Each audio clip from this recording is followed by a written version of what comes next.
The Pima Indians are some of the sickest people in the world. We never thought, oh, maybe we just poisoned them. 200 years ago, rates of obesity and diabetes were less than 1%. Food stamp budget, I think, is $112 or $15 billion a year. 70+% of that gets used on junk food. 10% of those food stamps gets used on soda. The cause of their illness is black and white. That's what that all stems from, is the lobbyists. I went to medical school in Tucson, Arizona, at the University of Arizona. The Pima Indians are around Tucson, Arizona. So I went and visited Pima Indian reservations when I was in medical school. The Pima Indians are some of the sickest people in the world today. The rates of obesity and diabetes are over 80 to 90%. 80 to 90%. Wow. Like what? Okay. And so 200 years ago, rates of obesity and diabetes were less than 1% in the Pima Indian tribe. This tribe of Native Americans has genetics that are uniquely susceptible to the environment that they find themselves in now. Ultra-processed foods, we can talk about certain things. But 200 years ago, there are pictures online of Pima Indians from 1860, right? They're fit. They have six-pack. They look like they're healthy humans. But they have a uniquely susceptible genetic makeup to becoming insulin resistant. And so what happened when the Pima Indians had this explosion of, chronic illness, after we gave them supermarkets full of Cheetos and Fritos and Takis and alcohol, is the NIH sent researchers to draw their blood to see what kind of genetics they have that make them susceptible to this chronic illness. We never thought, oh, maybe we just poisoned them, right? Yeah. The cause of their illness is black and white. It's absolutely black and white. And yet not once in medical school did this come up. Never once was I taught to think about this or challenged to think about this from a professor saying, what do you think about the Pima Indians? How do we help them? Like, the way to help the Pima Indians is to educate them, maybe provide, subsidies or something for them to buy single ingredient foods. But I would be willing to bet a large amount of money that if you gave the Pima Indians the foods that they ate 200 years ago, they would become healthier. And we've seen this. There have been research studies done on this. It's done with Aborigines. I forget exactly what lineage it was in Australia. The same thing happens with these indigenous people all over the world. When they eat westernized foods, which are full of seed oils, refined grains, processed sugars, pesticides, food dyes, they become ill. And the same thing is happening to westernized humans. And so when you look at this continuum of insulin resistance, multiple studies estimate that as Americans, 86 to 93% of us, 86 to 93, have at least one metric that puts us on that continuum. So diabetes is the end stage. But I would say more than 85% of Americans are on the road to diabetes. And this is the problem. And again, my assertion here very strongly would be, it's not hard to get off that train, right? It's what we eat and how we live. Majority of it is what we eat and how we live. Very, very rarely there's a genetic mutation, polymorphism that is unavoidable. This is less than 1% of humans. Most of us are very sick, and we're sick because of how we're living and eating, and because these foods are sold to us now. And then when you go to see a doctor, I was never taught to ask people about what they're eating in medical school. I was never given a single nutrition course. I was taught what drugs to prescribe for what illness.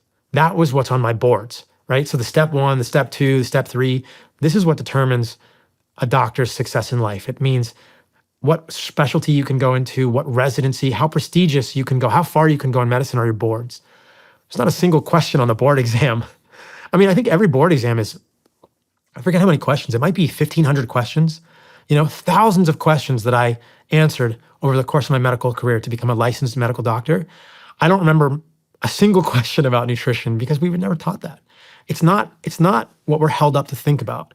It's pretty alarming. Yeah. So that's just the crazy standard that we find ourselves in. But it's important to understand that, diabetes, maybe formally diagnosed 11%, the number of people going to become diabetic, much, much higher.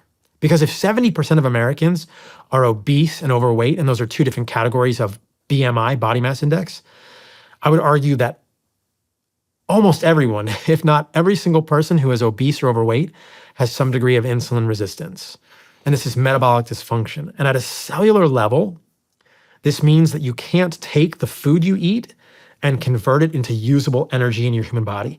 That happens through your mitochondria. So mitochondria are these little cellular organelles that are in almost every cell of our body. Red blood cells don't have mitochondria, but everything else has mitochondria. And so this is where the energy gets made for everything we do in our life. Human life runs because of the movement of electrons. And the food that we're eating is electrons, essentially. And those electrons are passed onto intermediates, which move the electrons into the electron transport chain in the mitochondria. So that's very, very microscopic. And this is, when you eat, let's say you eat an apple or you eat a steak, that steak is giving you nutrients, it's giving you vitamins and minerals. You're getting protein, you're getting amino acids. And in a steak, you're getting mostly protein, which doesn't end up as an energy substrate, but there's fat in the steak. So fat is broken down to create these energy substrates. And if you eat an apple, you're getting glucose and fructose and sucrose. If you eat a potato, you're getting long chain polymers of glucose, like starches. And that is energy to your body. And the way that happens is that gets broken down into little smaller fragments, and those fragments donate electrons to molecules like NADH and FADH2, which move those electrons to this electron transport chain. And that electron transport chain in your mitochondria is where everything happens. Because as the electrons move down the chain, you create a potential. And hydrogen, so protons move across the inner mitochondrial membrane. I know we're very microscopic now. I'll zoom out in a second. Protons move across the inner mitochondrial membrane. And then at the end of the mitochondrial membrane, they move down a concentration gradient through this little nano motor that makes ATP. And ATP runs everything in your body. That's the energy currency of your body. That is the sort of dollars and cents of your body that your body spends on creating hormones, proteins, cellular membrane, repairing things, making DNA. You need energy to live. But that process of energy creation is impaired by the foods we eat. And that is what insulin resistance, metabolic dysfunction look like at a molecular level. So the engine of our car is being broken by the fuel we're putting in it. Man, it sounds like just a little education could reverse this entire epidemic. It would go a long way, and we probably need bottom up and top down. And top down, I mean, maybe governmental regulation of things that are frankly poisonous for humans. And the bottom up is mostly what I do now. Maybe I'll get to be involved in the MAHA movement and help RFK with some of this MAHA stuff, but we'll see. But the education helps people wake up. There's a really sad thing I'll tell you, that there are these places, I mentioned this earlier, there are these places in the United States called food deserts where it's difficult for people to actually access single ingredient foods, or they have to go a certain number of miles to get to an actual grocery store. Mm-hmm. And there are grocery stores. These are very rural, poor communities. If you're driving across the country, you're going to encounter these. And there are grocery stores, there are places in the States where it's difficult to find, actual meat or fruits and vegetables. But most of the food deserts are food deserts by choice, which is really sad, that people in these communities haven't been educated, don't understand, and have really been, I would say, addicted to processed food, which is very addictive. And grocery stores or corner markets in these places in the past may have carried fruit and vegetables, but nobody bought them, and they rot on the shelf. And so They become a food desert by consumer choice. So that's scary, and that actually is a very sinister testament to how addictive some of these ultra-processed foods are. That if you provide a choice in some of the poorest communities in America between a Snickers bar and Doritos, and let's say an apple or a banana or an orange, most people are going to choose the Snickers bar and the Doritos, and that is a problem. So what do we do there? That's a good question. And I'll mention this because it's relevant. So in these poorest communities, SNAP, which is food stamps, so Supplemental Nutrition Assistance Program, is used significantly. So at a governmental level, I think we could help things by not allowing food stamps to be able to be used to buy junk food. So I think it's the food stamp budget, I think, is $112 or $15 billion a year that goes out to people. 70+% of that gets used by people on junk food. That's the problem, right? That, I think, fixes a big part of this. If you disallow the use of food stamps for junk food, you make a big step in the right direction. Now, the argument on the other side is that that is classist, racist, or elitist because these people don't have access to foods, right? But the reason they don't have access is because they've made choices because they don't want those foods. So it's some combination, I think, of governmental programming change and actual education of people in these communities, potentially bringing them the good foods. The other thing I'll say about food stamps, which is crazy, is that 10% of those food stamps gets used on soda. You cannot make an argument to me that Coca-Cola and other sodas have any redeeming quality in human health. Yeah. And 10% of food stamps go toward that. So at a governmental level, a Surprised top-down it's not level. more.